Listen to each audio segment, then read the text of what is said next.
Hi అండి, ఎలా ఉన్నారు? ఈరోజు చిన్న మినీ వ్లాగ్తో మీ ముందుకు వచ్చాను. ఈ కాయలను చూసారా? మన చిన్నప్పుడు ఎక్కువగా ఉండేవి కదా. పొలాల మధ్యలో ఎక్కువగా బీడులాగా అంటే అడవిలాగా ఉంచేవాళ్ళు. ఆ బీడులాగా ఉన్న చోట ఈ కాయలు కాసే చెట్లు ఎక్కువగా మొలిసేవి. వాటిని నాటే పని లేకుండా, నీళ్లు పోసే పని లేకుండా ఈ చెట్లు మొలిసేవి, కాయలు కాసేవి. ఇవి పండితే తీయగా ఉంటాయి, పచ్చిగా ఉన్నప్పుడు పుల్లపుల్లగా ఉంటాయి. నేనైతే చిన్నప్పుడు ఎక్కువగా తిన్నాను. మరి మీరు తిన్నారా? తింటే కామెంట్ చేయండి. అసలు ఆ కాయల పేర్లు ఏంటో చెప్పకుండా అడుగుతుందేంది అనుకుంటున్నారా? అదేనండి, కలేకాయలు. ఈ కలేకాయలని మీరేమని పిలుస్తారో కామెంట్ చేయండి. ఈ కలేకాయలు 2 రకాలు ఉంటాయి, చిన్న కలేకాయలు, పెద్ద కలేకాయలు. ఇవి పెద్దవి.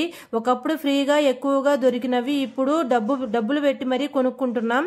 నేను మార్కెట్లో తీసుకొచ్చాను, పప్పులో వేశాను. వేడి అన్నంలో ఈ పప్పు నెయ్యి చాలా బాగుంది. వీడేమో పప్పులో ఆవకాయ చట్నీ టేస్ట్ చేస్తున్నాడు.